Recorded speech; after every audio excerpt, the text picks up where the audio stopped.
Welcome. Let's look at the intercostal arteries. In this lecture, we would be unfolding the different branches of the intercostal arteries and also where they emerge from. So stay tuned and enjoy.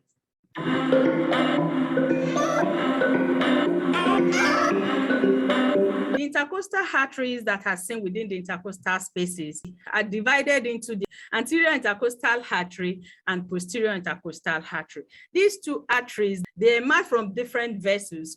So let's see where these vessels emerge from to make this lecture more grounded. This is going to be very interesting to look at. So if you look at the anterior intercostal artery, which means that these arteries are seen in the anterior part of the intercostal spaces. So this is the sternum in the anterior part. And of course, we have the ribs spanning away from the lateral border of the sternum. So this is what is pictured here. This is the presentation that is seen in the anterior part of the thoracic cage. And this is what we'll be using to learn how the anterior intercostal arteries emerge. For the anterior intercostal spaces, we have 9 anterior intercostal spaces. The 11th and the 12th rib do not span through to the anterior part, so they are still floating along their path, so they do not have the grace to extend to the anterior part. So instead of having 11 intercostal spaces in the anterior part, we have 9 because of the 11th and the 12th rib that are floating ribs, because they do not extend to the front to be connected to the sternum. So for the upper 6 anterior intercostal spaces, we have branches from the internal thoracic artery, while the lower 3, which is from the 7th, the 8th, and the 9th intercostal spaces, are supplied by branches from the musculophrenic artery. So let's see how these branches emerge. This is the subclavian artery, and we know that the subclavian artery is branched from the arc of aorta. If you've not checked out my lecture on the subclavian artery, please kindly go and do so to keep yourself updated. So this is the subclavian artery, and we know that from the subclavian artery, we have a branch that is called the internal thoracic artery, and this is the internal thoracic artery. And from the name of this artery, we know that this artery emerges from the subclavian and it runs along the anterior thoracic wall, just as the name implies. So this artery runs and descends down just at the level of the 6th intercostal space. It's bifurcated into 2.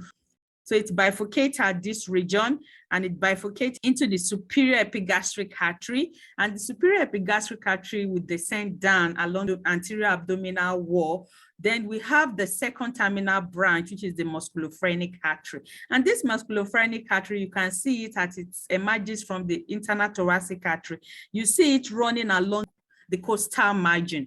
And the reason for running along the costal margin is to give branches to the lower anterior intercostal spaces. This we will see as we go further with this lecture. So let's go back to the internal thoracic that emerges from the subclavian. This internal thoracic will give off branches to the superior 6 anterior intercostal spaces, and these are highlighted in green. And these we have the first anterior intercostal space, the 2nd, the 3rd, the 4th, the 5th, and the 6th. So they give off branches to supply the upper 6 anterior intercostal spaces, and this is what is presented here.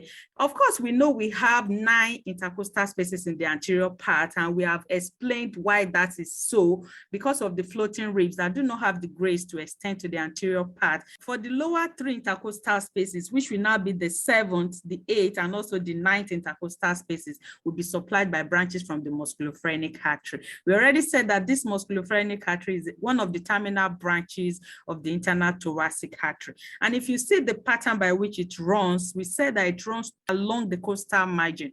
And this part is justified because it gives off branches to supply the lower anterior intercostal spaces.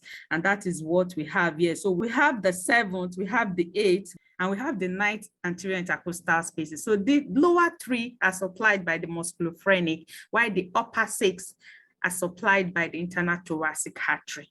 And this is one of the branches of the musculophrenic artery that gives to supply the lower 3 anterior intercostal spaces. Then going to the posterior intercostal artery. In the posterior region, we have 11 intercostal spaces. So the intercostal spaces in the posterior part are complete because all the ribs emerge from the vertebral column. The upper 2 spaces are supplied by superior intercostal artery, while the lower 9 are supplied by branches from the thoracic aorta. So let's see how this also is presented.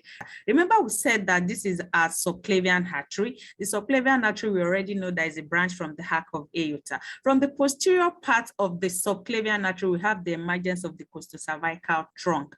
And emerging at the back of this region is able to give branches to supply the superior to intercostal spaces at the back. So we have a branch at the posterior part of the subclavian, and this branch is called the costocervical trunk, and this is the costocervical trunk. So from the costocervical trunk, we have the emergence of the superior intercostal artery, and this is the superior intercostal artery highlighted in green. This artery gives off branches to supply the first and the second superior intercostal spaces. So you have one branch here, you have another branch here. These two branches supply the first and the second superior intercostal spaces at the posterior region. Because we have 11 intercostal spaces at the posterior region, it means that the inferior intercostal spaces will then be 9. And these 9 inferior intercostal spaces are then supplied by branches from the thoracic aorta. And this is the thoracic aorta highlighted in red. The thoracic aorta is the initial segment of the descending aorta. And the thoracic aorta, as it descends down, it gives off branches to supply the lower 9 intercostal spaces at the posterior part. And this is one of the branches of the thoracic aorta that supplies the inferior intercostal spaces at the posterior region. So we can see now that the anterior and the posterior intercostal arteries are from different branches. Not only that, the upper region and the lower region are also being supplied by different arteries. Thanks for watching. Let's meet again.